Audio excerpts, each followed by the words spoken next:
Test ফরম্যাটে অবসর ভেঙে গত বছর অ্যাশেজে দুটি ম্যাচ খেলতে ফিরেছিলেন মঈন আলী। নাটকীয়ভাবে এরপর আবারও টেস্টে অবসর ঘোষণা করেন। তবে ঠিকই বাকি দুই ফরম্যাটে খেলা চালিয়ে যাচ্ছিলেন এই ইংল্যান্ডের অলরাউন্ডার।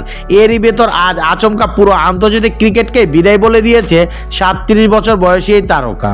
ব্রিটিশ সংবাদ মাধ্যম ডেইলি মেইলকে দেয়া এক সাক্ষাৎকারে তিনি এই ঘোষণা দিয়েছেন।